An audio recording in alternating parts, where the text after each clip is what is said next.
Welcome to Guiding Families Forward Through Divorce. Welcome to Guiding Families Forward Through Divorce with attorney Ann Hammer. Ann is a family law attorney and founding partner of Hammer and Taylor with offices in Memphis and Nashville.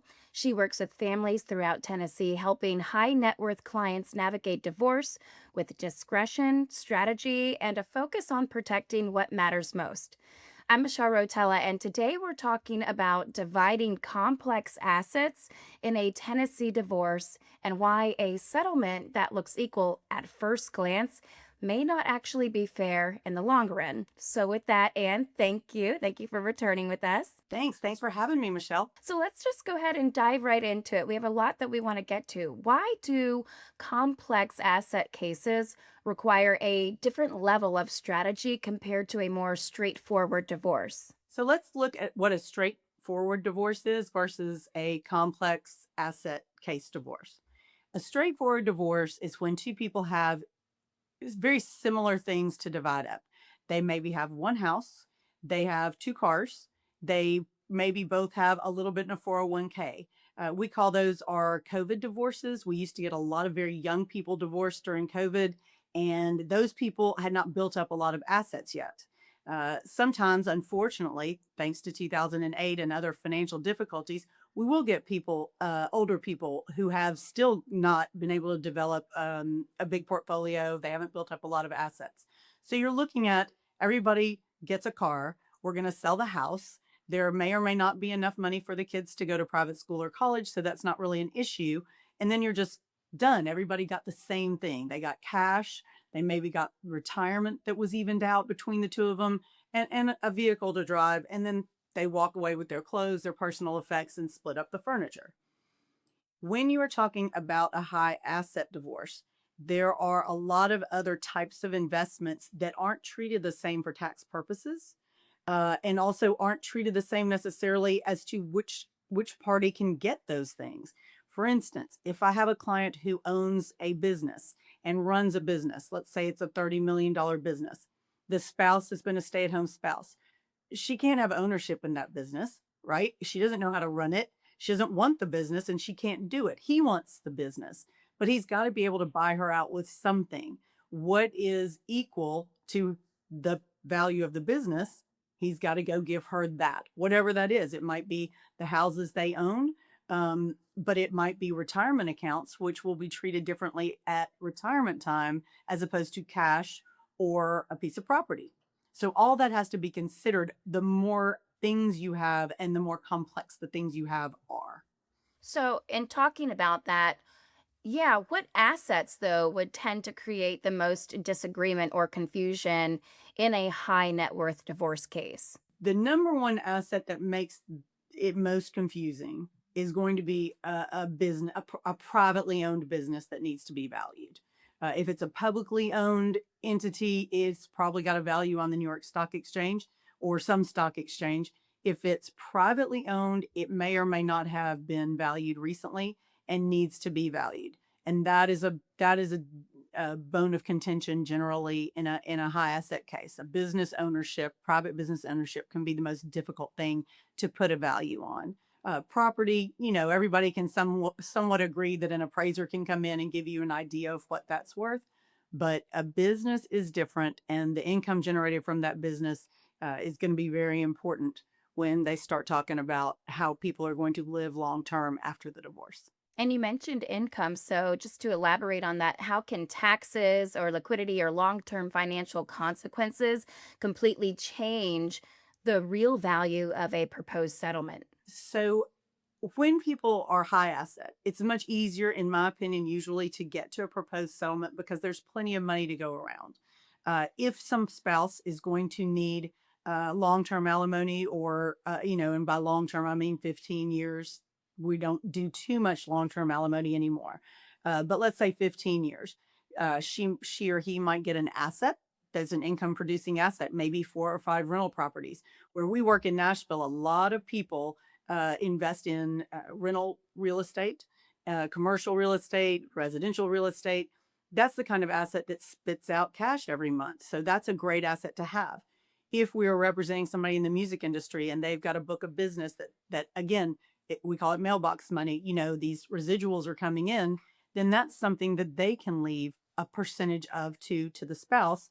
They're not having to pay alimony because the spouse is getting income from an asset that generates that income.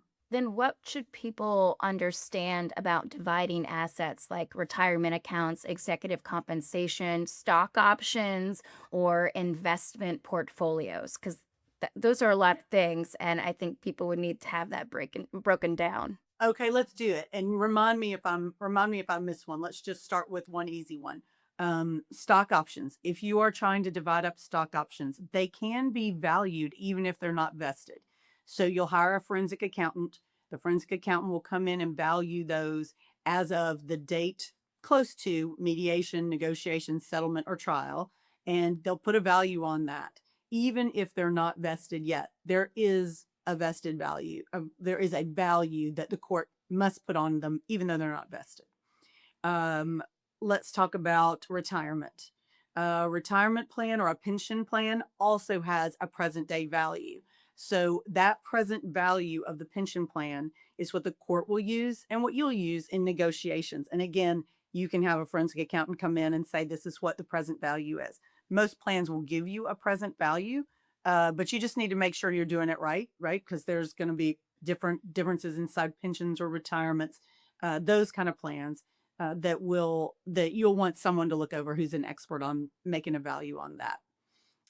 You asked me about, did you ask me about stock investment? Executive compensation and investment portfolios. Same exact thing. All right. So for executive compensation, how is that valued? Same thing as everything else. You're going to have a forensic accountant come in. We have to do this all the time because sometimes executive compensation is, there's a term for it, 10-year term or 6-month term or 15-year, 5-year term, however long these guys are working, right? Or women.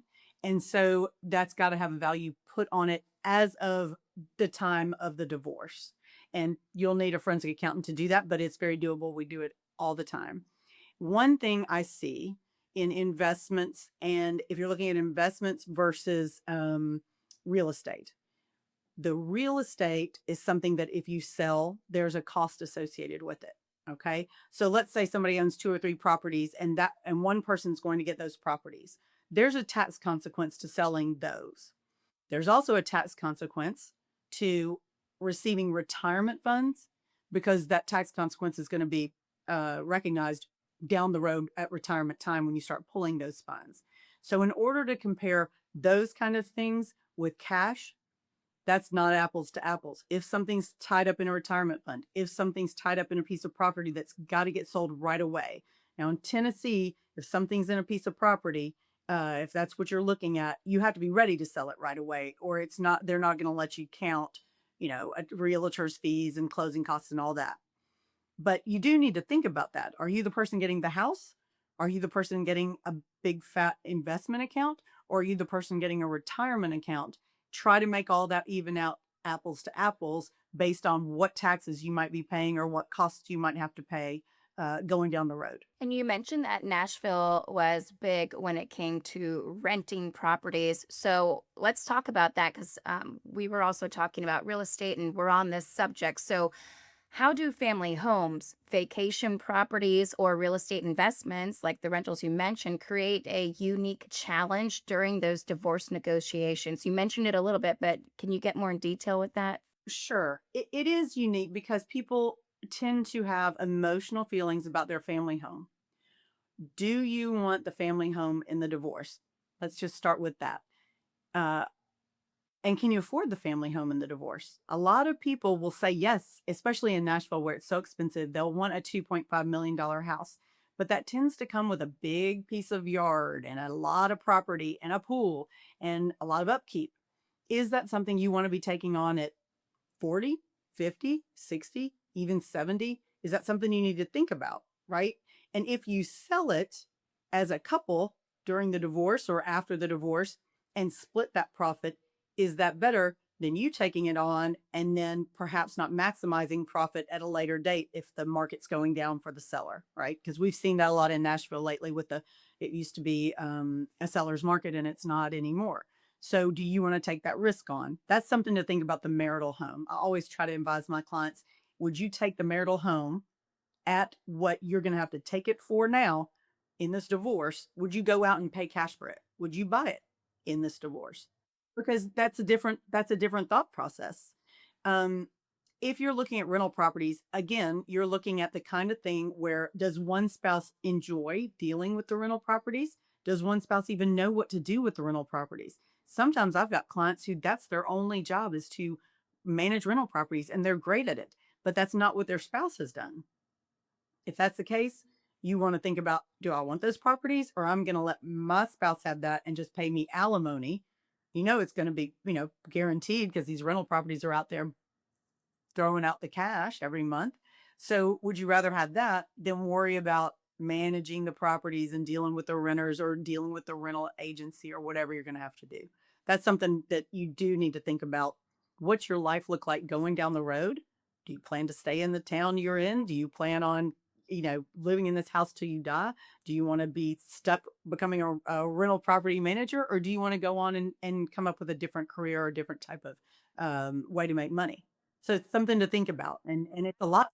Do you find that it's like a those topics and decisions can be challenging, or do you think that a lot of the things, the couples that you've worked with have pretty much already had it like set up when they've come to you, like, well, this person's always done X, Y, and Z, and I'm just gonna take this kind of a role in this. Is that something that you face, or like they already know coming in? That's a good question, Michelle, because here's the way it works. Do my clients come in with an idea of what they want? Half of them yes, and half of them no. Half of them have considered all the options, and they come in and tell me, I'm moving out. I don't want the marital home. I want XYZ. I can only do this much parenting time, and I'll pay X in alimony, right? And then I have to tell them maybe what the law says about that. The other ones will come in having never written a check, having no idea what it would mean to run a $2.5 million house, having no idea where they're going to work, what they're going to do, or what they want. And that is across the board, male, female, it does not matter. It's a good 50% understand and have planned and have thought things through, and the other 50% have not.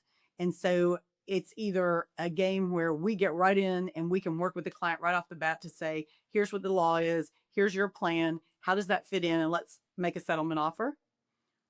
Or it's a situation where we have to look at the client and say, all right, now we're going to teach you about getting your own credit card, getting your own bank account, and what do you need to spend every month, and what can you make, and what does that look like for you? What's your lifestyle going to look like going forward? We're going to have to teach it to them. It's like a wide range. Yeah. And it is unbelievable how many people are not financially educated at all and have no idea how to run their own finances. It has surprised me. I think every public school, every school should be teaching financial plans for children. They should learn them from, I mean, instead of learning Spanish in pre-K, maybe in addition, I love Spanish. No, nothing negative about foreign language, but they need to learn finance. That's something they have to have as grown up. Very important life skills. Very, very important. So, what role do those business valuations, appraisals, and financial experts play when complex assets are involved? So here's how I'll explain it. When complex assets are involved in a divorce, we have to value every asset, complex or not.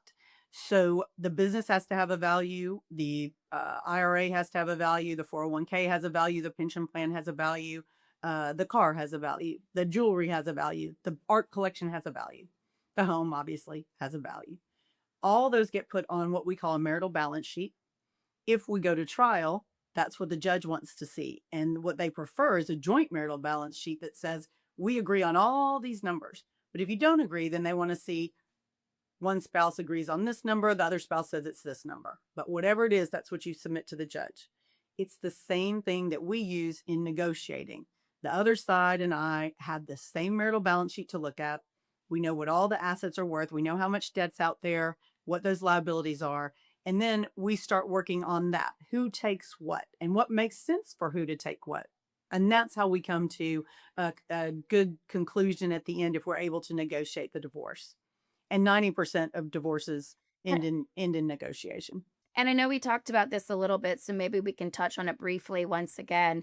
How do you approach those situations where we mentioned one spouse handled most of those finances and the other has limited visibility into the assets or accounts? Like we said, somebody might not even know what's going on. So how do you approach that situation?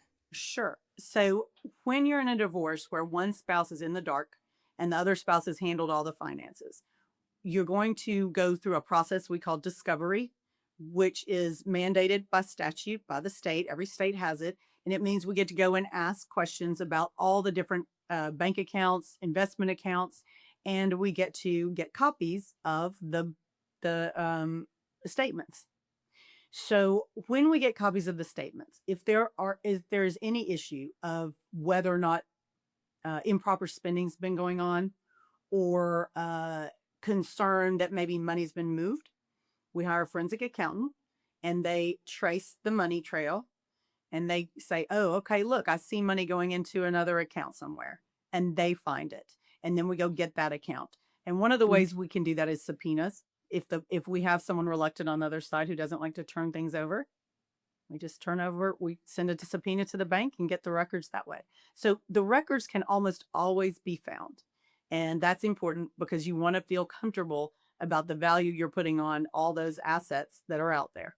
Well, I know we only have a few more minutes, but I do want to touch on a couple more questions here briefly. So, what are some examples of settlements that appear balanced on paper, but then create a very different financial reality afterward? One settlement that I can think of that appears balanced on paper but is not is when a party gets a retirement account versus cash or property, real property. That means a house or something tangible that's big that can be sold. So a house, land, because the retirement account has a different tax consequence at the time that the client can get it. The other thing is the client can't access it. It's not liquid until they turn 65, 67 and a half, whenever they're planning on taking it.